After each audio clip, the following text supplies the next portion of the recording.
অসম সাহিত্য সভাৰ সপ্তসপ্ততিতম দ্বিবাৰ্ষিক অধিৱেশনৰ কাৰণে পাঠশালা দিনে নিশাই ব্যস্ত হৈ পৰিছে সকলোৱে। মাজত মাত্ৰ ৩টা দিন বাকী আৰু এই ৩টা দিনৰ প্ৰাকখনত আচলতে ব্যাপক প্ৰস্তুতি দেখা পৰিলক্ষিত হৈছে ভট্টদেৱ ক্ষেত্ৰত। কেমেৰা পাৰ্চনে দৃশ্য দেখুৱাইছে এনেধৰণে ভট্টদেৱ ক্ষেত্ৰৰ বিভিন্ন যি উপসমিতিসমূহ আছে এই উপসমিতিসমূহৰ যিসমূহ কাম কাজ ইতিমধ্যে কৰা পৰিলক্ষিত হৈছে আৰু ইতিমধ্যে ৮০% কাম সম্পূৰ্ণ হোৱা বুলি জানিব পৰা গৈছে আৰু প্ৰতিদিনে আচলতে ইয়াত বিভিন্ন লোকৰ সমাগম হোৱা দেখিবলৈ পোৱা গৈছে আৰু আগন্তুক যি ৩১ জানুৱাৰীৰ পৰা ভট্টদেৱ ক্ষেত্ৰৰ যি সাহিত্য সভাৰ অধিৱেশন হ'ব এই অধিৱেশনৰ কাৰ্যসূচী সন্দৰ্ভত মোৰ লগত উপস্থিত আছে বিধায়ক ফণীধৰ তালুকদাৰদেৱ। তেখেতৰ পৰা জানিব বিচাৰিছোঁ আগন্তুক যি ৩১ তাৰিখৰ পৰা অধিৱেশন অনুষ্ঠিত হ'ব আপুনি ইয়াত উপস্থিত আছে, কেনেধৰণে কি ক'ব আৰু কিমানখিনি কাম সম্পূৰ্ণ হৈছে? আমাৰ ৫৫খন চাব কমিটি পাতি দিয়া হৈছে আৰু ৫৫খন চাব কমিটি সপ্তসপ্ততিতম পাঠশালা সাহিত্য অধিৱেশন সম্পূৰ্ণ প্ৰস্তুতিৰ পথত। মাত্ৰ ৩টা দিন বাকী আছে যদি কৈছে আমাৰ ৮০% কাম সম্পূৰ্ণ হৈ গৈছে। বজালীবাসী ঘৰে ঘৰে প্ৰস্তুত হৈ পৰিছে আমাৰ সকলো অতিথিকে অসম ভাৰতবৰ্ষৰ পৰা অহা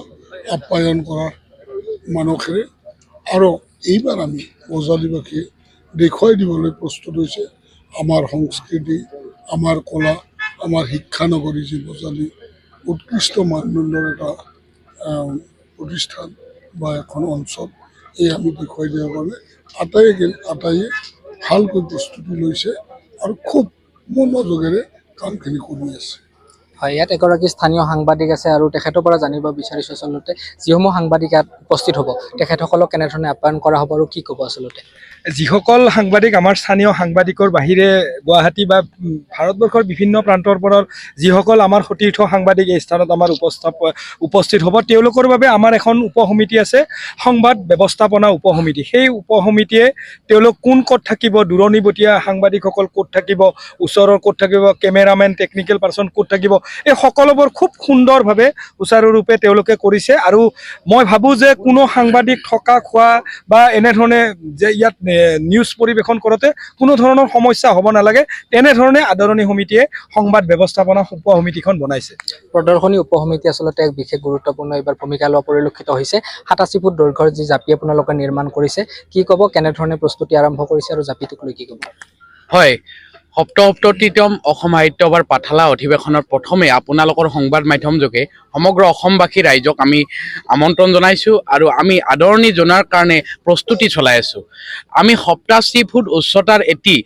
জাপি আমি প্ৰদৰ্শনী উপসমিতিয়ে প্ৰস্তুত কৰি উলিয়াই আছোঁ। আপোনালোকে দেখি আছে এই ক্ষেত্ৰখনৰ জৰিয়তে আমি অসমীয়া সংস্কৃতিৰ প্ৰতীক এই ফুলাম জাপিটো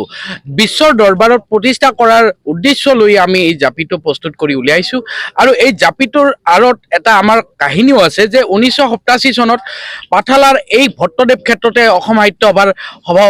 অধিৱেশন হৈছিলে আৰু এই অধিৱেশনখনত ৮৭ চনত যিহেতু হৈছিল সেইকাৰণে ৮৭ ফুট উচ্চতাৰ এই জাপি আমি প্ৰস্তুত কৰি উলিয়াইছোঁ। এইটো আমাৰ আকৰ্ষণৰ কেন্দ্ৰবিন্দু হ'ব। লগতে এই প্ৰদৰ্শনীস্থলীত আমাৰ প্ৰায় ২০-২৫ লক্ষাধিক টকাৰ গছ-গছনি, বিভিন্ন গছ-গছনি ডেফোডিল কলেজ অফ হৰ্টিকালচাৰৰ তৰফৰ পৰা আহিব আৰু বহু পুৰণি দিনীয়া গাড়ী আমাৰ মাজত আহিব আৰু প্ৰদৰ্শনীৰ জৰিয়তে আমি বিভিন্ন পৰিকল্পনা লৈছোঁ আৰু এই পৰিকল্পনাবোৰ বাস্তৱায়িত কৰাৰ কাৰণে আমি ভগৱানৰ ওচৰতো প্ৰাৰ্থনা জনাইছোঁ আৰু সমগ্ৰ কৰ্মকৰ্তাসকলৰ দিনে নিশাই কৰা কষ্ট যাতে আমি সাৰ্থক ৰূপ দিব পাৰোঁ তাৰ বাবে চেষ্টা চলাইছোঁ। আৰু এই অধিৱেশনখনত এটা ব্যতিক্ৰম ৰূপত এটা কথা আপোনালোকৰ সংবাদ মাধ্যম যোগে জনাব বিচাৰিছোঁ যে এইবাৰ সাংবাদিক বন্ধুসকলে এক সমন্বয়ৰ বাৰ্তা দিব বিচাৰিছে আৰু সেই সমন্বয়ৰ হেতু তেওঁলোকে বন্ধন কৰি লৈছে আৰু একতাৰ দলেৰে সাংবাদিক বন্ধুসকলে একত্ৰিত হৈ কাম কৰিব বিচাৰিছে। তাৰ বাবে আমি সাংবাদিক বন্ধুসকলকো ধন্যবাদ জনাইছোঁ। বাণিজ্য মেলাৰ বিপৰীতে যি বিজ্ঞান মেলা অনুষ্ঠিত হ'ব কেনেধৰণে প্ৰস্তুতি আৰম্ভ কৰিছে আচলতে? বাণিজ্য মেলাৰ বিপৰীতে বিজ্ঞান মেলা কথাটো আমাৰ আদৰণি সমিতিয়ে প্ৰচাৰ কৰি আছে যিহেতু বিজ্ঞান মেলা অনুষ্ঠিত হ'ব লাগে প্ৰদৰ্শনী থাকিব লাগে তাৰ লগতেও আমাৰ কিছুমান বজালী হাটত উৎপাদিত লগতে খোৱা খাদ্যৰ স্থলীত এই থাকিব বিভিন্ন বিপণী থাকিব গতিকে আমি সম্পূৰ্ণৰূপে ব্যতিক্ৰম ৰূপত গ্ৰন্থমেলাই হওক বা বিজ্ঞান মেলাই হওক বা আমাৰ প্ৰদৰ্শনী হওক আমি বিভিন্ন পৰিকল্পনা লৈছোঁ ইতিমধ্যে 55খন উপসমিতিয়ে দিনে নিশাই কাম কৰি আছে হয় এনেধৰণে আচলতে যি ভট্টদেৱ ক্ষেত্ৰ আছে এই ভট্টদেৱ ক্ষেত্ৰত প্ৰতিখন উপসমিতি আছে উপসমিতিয়ে তদাৰক কৰিছে সমান্তৰালভাৱে আদৰণি সমিতিৰ যিগৰাকী সভাপতি ৰঞ্জিত কুমাৰ দাস তেখেতেও ইতিমধ্যে প্ৰতিদিনে আচলতে দিনে নিশাই ব্যস্ত হৈ পৰা পৰিলক্ষিত হৈছে ভৱানীপুৰ সমষ্টিৰ যিগৰাকী বিধায়ক আছে ফণীধৰ তালুকদাৰ তেখেতেও আচলতে অধিৱেশনখন সাফল্যমণ্ডিত কৰাৰ কাৰণে প্ৰস্তুতি হাতত লৈছে আৰু এনেধৰণে উদযাপন সমিতিৰ আন কেইবাগৰাকীও বিষয়ববীয়াই যি এই অধিৱেশনখন অনুষ্ঠিত কৰিব সেই সন্দৰ্ভত মন্তব্য আগবঢ়োৱা পৰিলক্ষিত হয় যিকোনো খবৰৰ বাবে যোগাযোগ কৰক 7099017330 লগতে 7099017110 নম্বৰত